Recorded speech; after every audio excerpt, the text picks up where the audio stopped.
এ আমার ছোট ভাই এবং আমার অনেকেই আছে যে আমাকে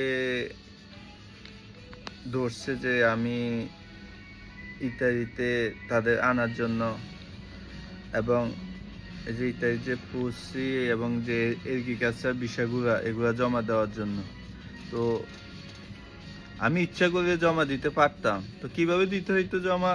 জমা দিতে হবে তো আপনার ধরেন কোনো দালাল ধইরা, কারণ আপনি দালাল ধরতে যান, দালাল ধরতে গেলে কত এগ্রিকালচার 12-13 লাখ টাকা চাইবে এবং পুষি যেটা এটা আপনার 18-20 লাখ টাকা চাই, ঠিক আছে?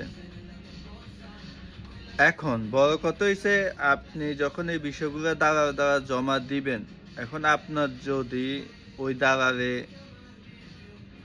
যদি কোনো অরিজিনাল মালিক ধইরা জমা দেয় এবং ওই মালিকে যদি আপনার রেসপন্সিবিলিটি মানে আপনার সমস্ত দায় দায়িত্ব নেয় এবং আপনাকে কাজের কন্ট্রাক্ট দেয় এবং মালিকে পুরো বায়োডাটা দেয়, ঠিক আছে? তারপর যে আপনি যদি নুরবস্তা তাও উঠার পরে কাগজগুলো নিয়ে আপনি এম্বাসিতে জমা দিলে এখন আপনি ভিসা পাবেন, ঠিক আছে? তো আমাকে অনেক আগে আমাকে অনেকজনে বলছে ভিসা জমা দেওয়ার জন্য, আমি দিই নাই, কারণ এগুলা ভাই দালালি কাজ কাম, ঠিক আছে? এগুলা ভিসা হইতে পারে না হইতে পারে, আর যদি হয় তো হইছে, আর না হইলে কি তো খারাপ, ঠিক আছে? আমি দালাল যারা জমা দিব, যদি ভিসা হয় উঠলো তাহলে আমি ভালো, যদি না উঠে তাহলে আমি খারাপ। এখন দেখেন ইদানিং ফেসবুকে এটা নিয়ে অনেক কথা হইতেছে এবং অনেক ঘুরতেছে। ইতালির যে গভর্নর জর্জা মেলোনি, উনি এই বিষয় নিয়ে খুব সিরিয়াস ভাবে বাংলাদেশিদের দোষারোপ করে কথা বলছে। বলছে কি বাংলাদেশিরা এই ফুসছে এবং এগ্রিকালচার বিষয় নিয়ে মানে কি বলবো, এগুলো নিয়ে ব্যবসা করে, মানে বাঙালি জাতি এত নিচে নামাইছে, ঠিক আছে? এ পুষি এখন আরো উনি বলছে যে এই বিষয়ে যেসব দালাল আছে, এই যে ইত্যাদিতে যে দালালি করে, দালালি নিয়ে এই বিষয়গুলো করে, তাদেরও দেখবে এবং এটা নিয়ে মানে করবে আর কি। সে গভর্নর এটা নিয়ে দেখবে আর কি কে বিষয়গুলোর সাথে জড়িত বা কই থেকে বিষয়গুলো উঠে। এবং ইত্যাদিতে যেসব দালাল আছে মানে এদের তো মানে কয় কাইন্দা মাছ হারিবাসি ফাঁসায় পায়খানা চলে যাইছে, ঠিক আছে নি? এখন ফেসবুকে ঘুরে মানে ঢুকলে দালালদের যে অবস্থা, কান্দাকাটি শুরু হয়ে গেছে এটা নিয়ে, ঠিক আছে নি?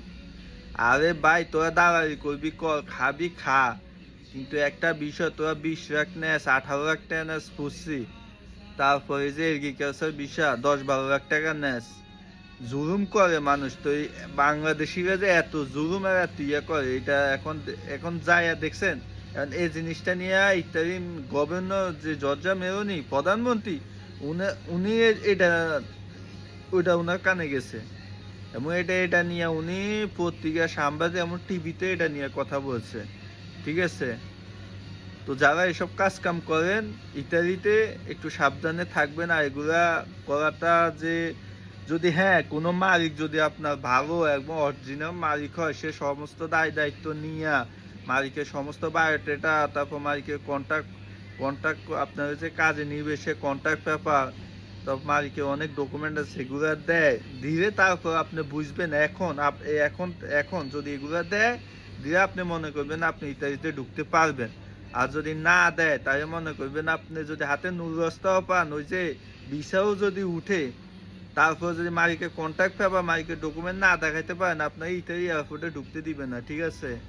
তো যারা এইসব লেনদেন করেন সাবধানে লেনদেন করবেন, ঠিক আছে? অ্যাডভান্স কোনো দালালকে টাকা দিবেন না, দিয়ে পরে বিপদে পড়বেন। আমি আসলে ভিডিওটা বানাই না, আমি কোনো ব্লগার না, জাস্ট বানাইলাম আর কি। আমার এই ভিডিওটা যারা দেখবেন আমার ফ্যামিলি বা আত্মীয় স্বজন তারা বুঝবেন, ঠিক আছে? তো সবাই ভালো থাকেন, আসসালামু আলাইকুম, আল্লাহ হাফিজ।